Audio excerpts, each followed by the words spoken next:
Assalamualaikum warahmatullahi wabarakatuh. Perkenalkan, nama saya First Amberwati, dosen tetap program studi S1 Kimia, Fakultas Matematika dan Ilmu Pengetahuan Alam, Universitas Negeri Surabaya.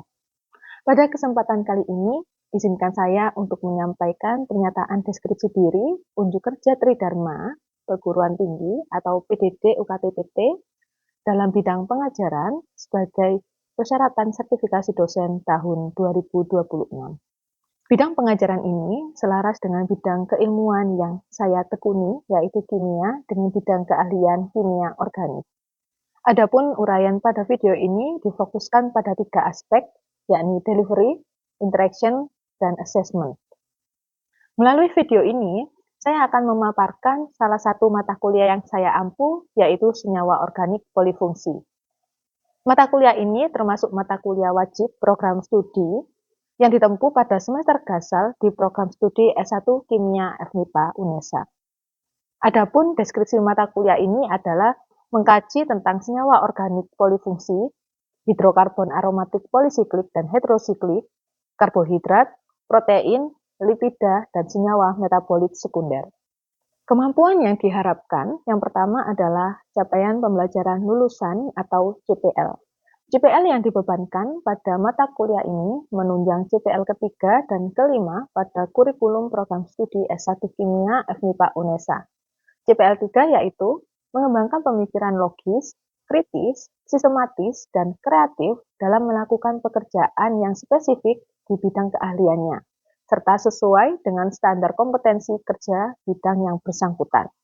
CPL 5 yaitu menguasai konsep struktur, dinamika, dan energi, serta prinsip dasar pemisahan, analisis, sintesis, dan karakterisasi senyawa mikromolekul dan aplikasinya. Selanjutnya, capaian pembelajaran mata kuliah atau CPMK terdiri atas 6 CPMK, yakni CPMK 1 mampu mengembangkan pemikiran kritis melalui analisis struktur, sifat, reaktivitas, dan sintesis senyawa organik polifungsi. 2. Mampu menganalisis struktur, sifat, reaktivitas, dan sintesis senyawa aromatik, polisiklik, dan heterosiklik. 3. Mampu menganalisis struktur, sifat, reaktivitas, dan kegunaan karbohidrat. 4. Mampu menganalisis struktur, sifat, reaktivitas, sintesis, dan kegunaan asam amino, peptida, dan protein. 5. Mampu menganalisis struktur, sifat, reaktivitas, sintesis, dan kegunaan lipida. 6. Mampu menganalisis struktur, sifat, reaktivitas, sintesis, dan kegunaan senyawa metabolit sekunder. Berikutnya adalah materi pembelajaran. Materi yang saya sampaikan dalam video ini difokuskan pada asam amino. Materi ini merupakan bagian pertama dari pokok bahasan asam amino, peptida, dan protein yang dibahas secara berkelanjutan pada pertemuan ke-9 dan ke-10 dan menjadi penunjang ketercapaian CPMK 4. Pelaksanaan pembelajaran pada mata kuliah ini berlangsung secara luring melalui tatap muka sekaligus asinkronus yang mencakup penyampaian materi, forum diskusi, penugasan mandiri, serta pengumpulan tugas yang seluruhnya difasilitasi melalui LMS atau Learning Management System. Model pembelajaran yang diterapkan adalah case method atau case study atau studi kasus. Metode yang digunakan meliputi ceramah, tanya jawab, diskusi, problem solving, serta studi kasus yang berlangsung secara 2 arah. Interaksi pembelajaran dilakukan melalui 2 cara. Pertama, tanya jawab secara langsung atas contoh soal yang diberikan. Kedua, pemanfaatan media pembelajaran daring seperti kuisis untuk mendorong keterlibatan aktif mahasiswa. Penilaian pada mata kuliah ini didasarkan pada Outcome Based Education atau OB, yaitu pendekatan yang berfokus pada pencapaian hasil belajar yang jelas dan terukur pada setiap tahap pembelajaran. Adapun komposisi penilaiannya terdiri atas 50% aktivitas partisipatif, 20% penilaian portofolio, dan 30% tes. Penilaian partisipatif menilai ranah pengetahuan, keterampilan, dan sikap berdasarkan keterlibatan mahasiswa dalam diskusi kelompok maupun kelas. Analisis kasus, pengajuan pertanyaan, penyampaian argumen, dan respon terhadap pertanyaan. Hasilnya dituangkan pada lembar penilaian beserta rubrik. Penilaian portofolio menilai ketiga ranah tersebut berdasarkan kumpulan bukti yang menunjukkan perkembangan capaian pembelajaran mahasiswa dalam satu periode tertentu, yang dituangkan pada lembar penilaian disertai rubrik. Sementara itu, tes menilai ranah pengetahuan yang dilakukan melalui berbagai bentuk tes tulis dan tes lisan. Berikut ditayangkan rekaman micro-teaching mata kuliah senyawa organik polifungsi pertemuan ke-9 dengan pokok bahasan asam amino, yang menerapkan metode studi kasus dalam 3 tahap, yakni pendahuluan, inti, dan penutup. Tahap pendahuluan diawali dengan apersepsi dan motivasi mengenai keterkaitan asam amino dalam kehidupan sehari-hari. Pada tahap inti, disajikan materi asam amino terkait struktur, sifat asam basa, reaktivitas, sintesis dari asam amino. Selanjutnya, mahasiswa mengerjakan soal-soal yang disajikan untuk menguji pemahaman terkait materi. Tahap penutup diisi refleksi melalui diskusi dan tanya jawab, serta pemberian tugas mandiri sebagai jembatan menuju materi peptida di pertemuan ke-10. Di akhir pertemuan ke-9, mahasiswa diharapkan dapat mengerjakan tugas mandiri dengan mengkaji struktur, sifat, reaktivitas, dan sintesis asam amino. Selanjutnya, mari kita simak video pembelajaran mata kuliah senyawa organik polifungsi pada pertemuan ke-9. Baik, Assalamualaikum warahmatullahi wabarakatuh. Waalaikumsalam warahmatullahi wabarakatuh. Oke, selamat siang semuanya. Siang. Bagaimana kabarnya? Alhamdulillah. Alhamdulillah ya, dalam keadaan baik dan keadaan sehat. Jadi kali ini kita bertemu di mata kuliah senyawa organik polifungsi pertemuan ke-9. Seperti itu ya. Nah, seperti pada yang ada di slide ini, jadi yang akan kita bahas adalah terkait asam amino yang meliputi struktur, sifat, reaktivitas, dan sintesis. Baik, sebelum kita masuk ke materi, saya ingin cek kehadiran teman-teman sekalian. Baik, saya mulai dari Laili Adha. Hadir, Bu. Oke, dan terakhir Zefan. Hadir, Bu. Oke, jadi ini hadir semua ya, tidak ada yang alfa pada pertemuan kali ini. Langsung luar biasa ya kalau banyak yang hadir seperti ini ya. Harapannya tetap semangat. Oke, jadi sebelum kita masuk nih ya ke senyawa terkait asam amino, saya ingin recall kalian pertemuan sebelumnya. Nah, kalau senyawa ini kan yang sudah kalian dapatkan sebelumnya, sebelum minggu ke-9. Nah, saya ingin recall kira-kira pada pertemuan sebelumnya apa sih yang kalian dapatkan?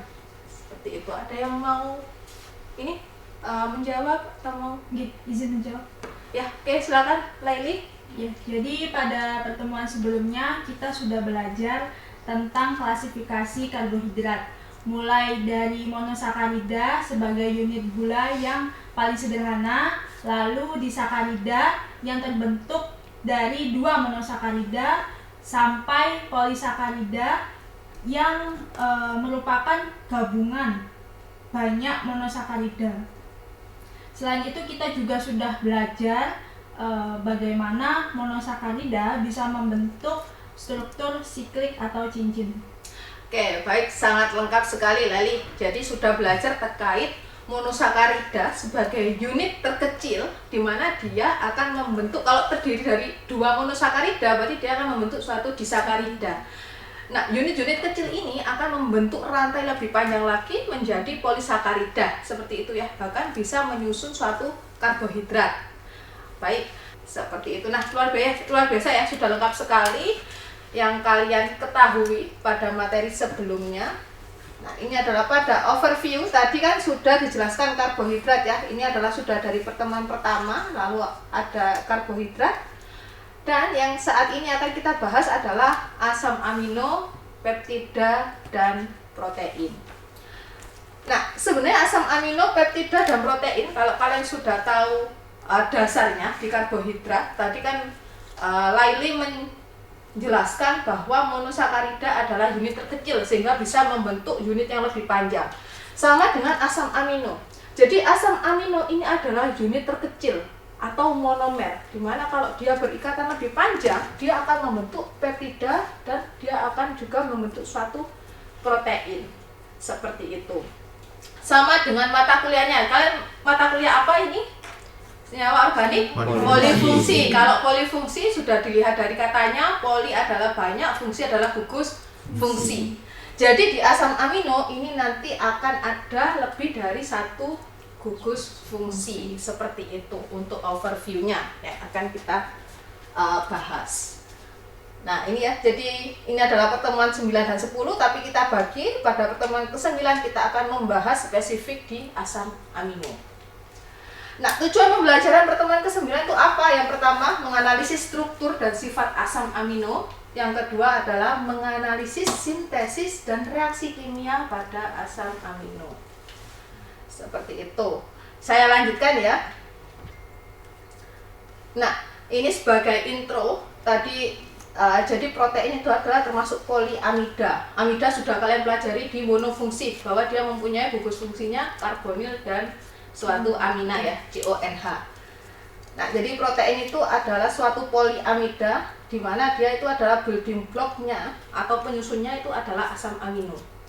Nah, sebenarnya banyak sekali asam amino yang ada di ini ya, di alam ya. Tetapi kita batasi, yang kita bahas adalah asam amino yang dimana dia biasanya ditemukan di protein dari suatu makhluk hidup dan itu adalah 20 asam amino. Jadi itu batasannya ya. Seperti itu. Oke, saya next. Sebelum saya masuk ke struktur asam amino, kira-kira dari kata asam amino ada yang bisa memperkirakan kira-kira dia punya gugus fungsi apa saja?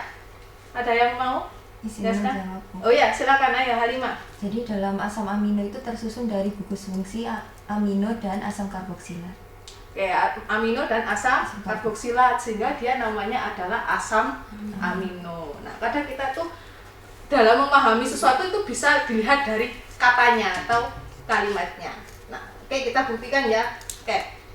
Betul sekali. Jadi kalau kita lihat di sini tadi yang diinfokan Halimah adalah ada gugus amina dan ada gugus asam karboksilat.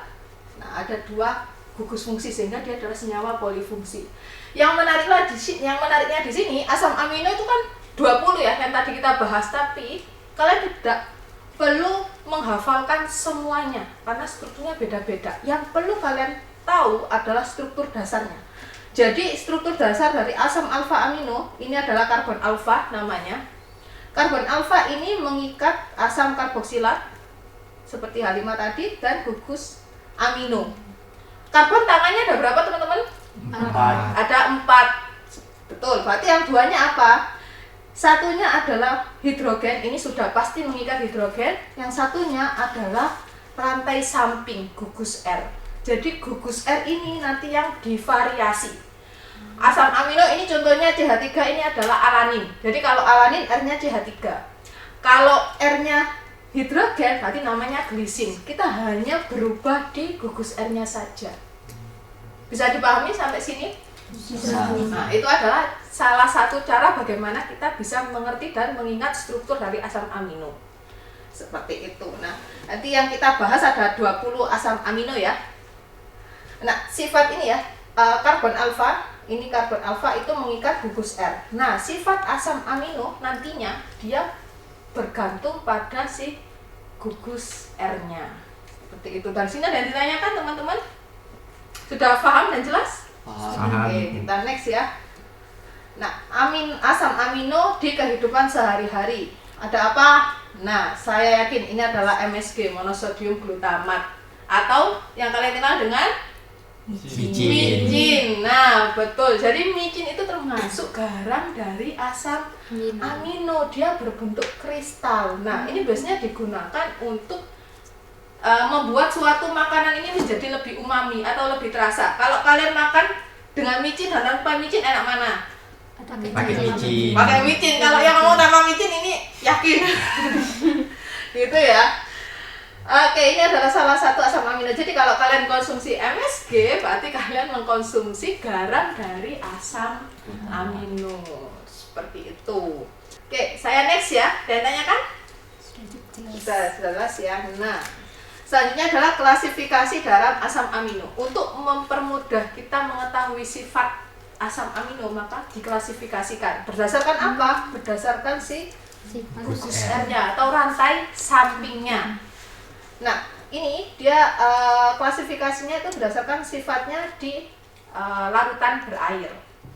Jadi yang pertama kita cek asam amino non polar. Tadi yang berubah kan hanya ada di R-nya sini ya. Yang lainnya kan tetap karbon alfa mengikat asam karboksilat, mengikat asam amino dan mengikat suatu hidrogen. Sudah tetap, yang berubah hanyalah R-nya. Nah, ini adalah termasuk asam amino non-polar. Ada glisin, alanin, dan sebagainya. Ini kalau di total ada sekitar 9. Kira-kira kenapa kalau non-polar asam amino ini, kira-kira dia bersifat apa? Hidrofobik atau hidrofilik? Hidrofobik. Karena R-nya dia rantai panjang, tidak ada atom dengan keelektronegatifan yang tinggi seperti oksigen. Jadi yang non-polar otomatis dia bersifat hidrofobik. Hidrofobik suka air atau tidak suka air? Tidak suka air. Tidak suka air. Jadi berdasarkan hidrofobik, hidro adalah air, fobik adalah fobia. Jadi tidak suka dengan air. Oke, saya next ya. Selanjutnya adalah polar netral amino acid atau asam amino polar dan dia bermuatan netral. Kira-kira kalau polar gini sifatnya apa? Hidrofilik berarti suka dengan air. Oke, next. Nah, yang bermuatan adalah asidik dan basic. Berarti ini asam amino polar asam amino polar basa. Oke, saya lanjutkan ya untuk ke diskusi yang lainnya. Nah, selanjutnya adalah konfigurasi dari asam amino. Kita lihat di sini ada asam amino. Nah, jadi 19 dari 20 asam amino yang kita pelajari itu adalah kiral. Nah, kalau ada kiralitas berarti ada namanya enantiomer. Enantiomer adalah saling bercermin. Jadi dia tuh seolah-olah sama tetapi dia tidak sama. Nah, kita coba lihat. Jadi di asam amino itu sebenarnya sama dengan karbohidrat atau monosakarida ya. Kalau monosakarida kan ada D dan L ya, dextro dan levo, sama dengan protein. Sama dengan asam amino. Itu ada D dan L. Kalau kita cek di sini. Nah, bagaimana cara menentukannya? Nah, ini ada L-alanin, ada D-alanin. Ini kalau kita tarik seolah-olah ada cermin bayangan di sini. Jadi hanya cermin ilusi kita. Mereka akan saling bercermin. Nah, ini kan saling bercermin kan? Nah, kalau saling bercermin gini, berarti dia adalah suatu enantiomer dan bukan molekul yang sama. Jadi kelihatan sama ya, tetapi kalau kita taruh seolah cermin bayangan di sini, dia adalah sebenarnya senyawa yang berbeda. Bedanya M sama D apa di sini kira-kira? Letak dari si amino ya. Kalau amino di L-alanin, aminonya di sebelah mana? Kiri apa kanan? Kiri. Sehingga dia adalah levo. Levo adalah kiri. Sementara kalau D, dextro, NH3+-nya ada di sebelah kanan. Oke. Nah, ini ya. Ini sama dengan monosakarida yang kalian pelajari kemarin, bahwa di asam amino itu juga ada proyeksi Fischer. Nah, penempatannya, aturannya adalah asam karboksilat ada di atas, seperti ini ya, asam karboksilat bagian atas, lalu gugus R-nya ada di sebelah kiri. Nah, yang berubah hanyalah NH3+-nya. Jadi, kalau NH3+-nya ada di sebelah kiri atau aminonya di sebelah kiri, maka levo. Kalau aminonya di sebelah kanan, maka dia adalah dextro. Seperti itu. Ini adalah terkait konfigurasi. Nah, selanjutnya adalah terkait sifat asam basa. Kita sudah tahu struktur, maka selanjutnya kita mempelajari sifat. Bagaimana sih sifat dari asam amino ini? Nah, jadi sifat dari asam amino ini sebenarnya bergantung pada lingkungan. itu. Jadi dia adaptif pada dasarnya. Karena tadi kan asam amino kan punya gugus karboksilat dan amina, di mana asam karboksilat ini adalah asam dan amina ini adalah suatu basa, maka ini asam amino itu memiliki peran sebagai amfoter. Jadi bisa asam, bisa basa, tergantung lawannya. Saya bisa jadi asam kalau lawan saya basa. Saya bisa jadi basa kalau lawan saya adalah asam. Kurang lebih seperti itu. Nah ini ya. Nah kita lihat sini, ini adalah dipolar ion atau kita namakannya Zwitterion. Nah betul. Dipolar ion di itu adalah 2 sehingga dia ada 2 muatan negatif dan positif. Ini adalah namanya Zwitterion. Seperti itu. Nah, in the dry solid state, pada keadaan solid, padatan, kering, amino acid itu dalam bentuk dipolar ionnya. Jadi ini tuh bukan larutan, tetapi kalau dia berbentuk dipolar ion atau Zwitterion itu bentuknya adalah kristal. Nah itu menariknya. Tetapi kalau dia berbentuk anion, nah ini itu sudah dalam bentuk larutan. Jadi ini dalam kondisi berair ya. Jadi kalau dia dipolar ion, dia solid. Nah ini maksudnya, ketika dipolar ion, ini kan Zwitterion ya, ketika direaksikan dengan basa atau ketika dalam kondisi basa, maka dia cenderung membentuk suatu anion. Nah ini kan muatan totalnya berapa? Total 0. Sementara kalau pada lingkungan basah dia akan menjadi anion, muatan totalnya -1, betul. Nah itu tergantung kondisi. Nah sementara pada kondisi asam, ini ya dipolar ion ditambah H3O+, dalam kondisi asam sebaliknya dia berbentuk suatu kation. Seperti itu. Nah ini yang mau saya maksud, ini asam dipolar ion, Zwitterion ini dia amfoter, tergantung. Kalau dia ditambahkan dengan basa atau pada kondisi basa, ini nanti akan bersifat asam. Tapi kalau ini ditambah dengan asam, ini akan bersifat basa. Jadi tergantung lawan mainnya atau lawan ininya. Seperti itu. Jadi kayak double ganger yang bukan ini 2 ya, tapi dia sangat adaptif. Seperti itu. Oke, ada nanya kan dari sini? Belum Ada ya. Jadi menariknya kalau dipolar ion atau Zwitterion, maka dia adalah berbentuk solid kristal. Oke, saya next ya. Yang belum adalah terkait sintesis. Salah satu sintesisnya itu adalah digunakan di sintesis Strecker. Jadi Strecker namanya. Jadi dia menggunakan aldehid ditambah dengan amina dan asam cyanida sehingga terbentuk alfa aminonitril, sehingga selanjutnya dihidrolisis sehingga akan didapatkan suatu asam alfa amino. Itu adalah cara sintesisnya di lab. Nah kalau kita next sebentar ya. Nah ketika di next, nah ini kenapa kok NH3 dan HCN? Jadi ini fungsinya adalah untuk pembentukan imina terlebih dahulu. Jadi setelah terbentuk imina menjadi alfa aminonitril, lalu di hidrolisis sehingga mendapatkan asam alfa amino. Nah, selanjutnya untuk mengecek atau mengetes terkait sintesis alfa amino, mungkin ada sedikit latihan soal kira-kira bagaimana cara sintesis si fenilalanin ini. Ada yang mau mencoba? Saya Bu, ingin Ya, mencoba menjawab. silakan di sini.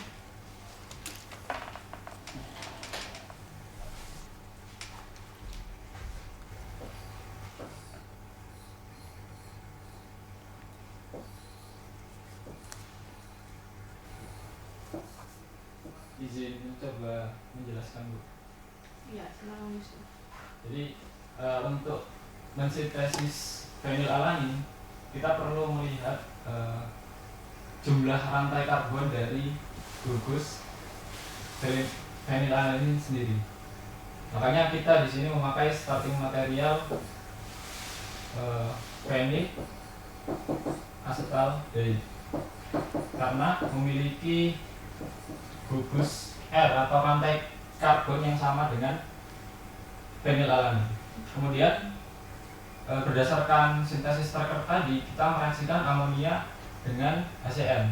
Jadi kita mereaksikan fenilacetaldehyde dengan amonia dan HCN atau asam hidrogen cyanida.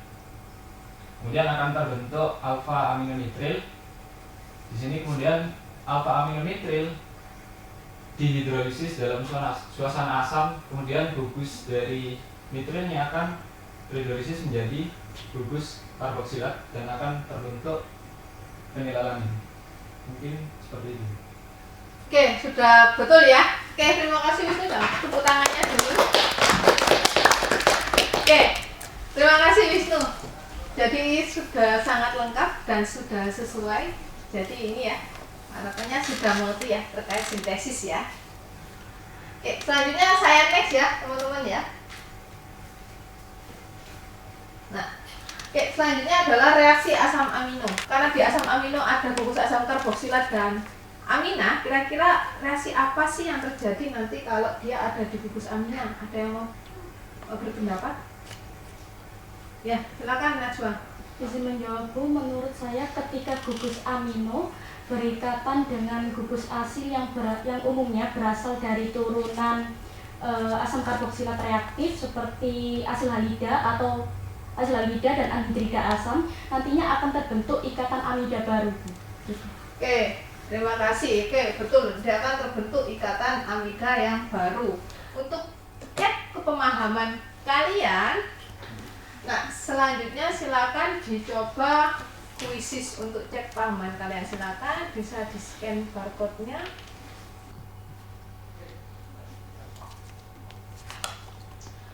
Baik, ini sudah tergabung semuanya ya. Selanjutnya akan saya start.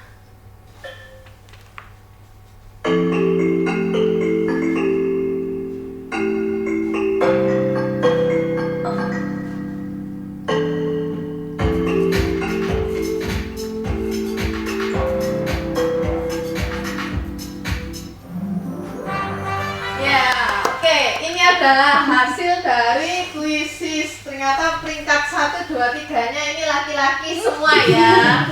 Ada Nasrul, ada Nasrul, Zuril dan Wisnu. Luar biasa ya, banyak yang sudah benar semua ini. Oke, jadi sudah ini ya, sudah bisa dipahami ya materi terkait asam aminonya ya. Sudah. Oke, tepuk tangan dulu untuk kalian semua.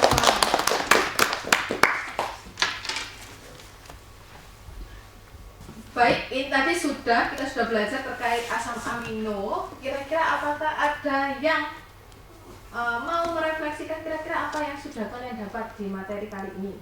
Silakan. Saya Bu izin. Ya, Olive. Jadi hari ini tuh kita belajar suatu asam amino, yaitu adanya atom C alfa yang mengikat gugus amino, gugus karboksilat, ada juga atom hidrogen dan gugus R yang membedakan setiap asam amino. Di sini juga kita belajar klasifikasinya berdasarkan polaritas gugus R, stereokimia lewat konfigurasi L atau D, serta sifat asam basanya yang bisa berbentuk kation, Zwitter ion, dan juga atau anion tergantung pH larutan, sampai konsep titik isoelektrik-nya berdasarkan fungsinya juga.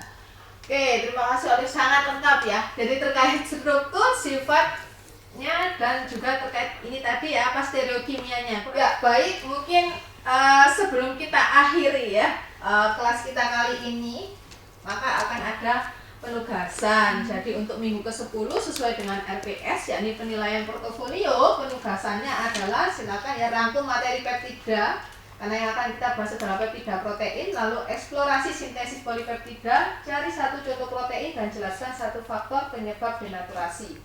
Untuk formatnya bebas, bisa tulisan atau skema, maksimal 2 halaman. Dan untuk hasilnya silakan diunggah di LMS Sidia mata kuliah senyawa organik polifungsi. Seperti itu ya. Untuk deadline-nya berarti adalah minggu depan. Ya, mungkin sekian materi kita kali ini pada pertemuan ke-9. Semoga memberikan ilmu dan wawasan ke teman-teman sekalian. Amin. Oke, apabila ada salah kata, saya mohon maaf. Saya akhiri. Assalamualaikum warahmatullahi wabarakatuh.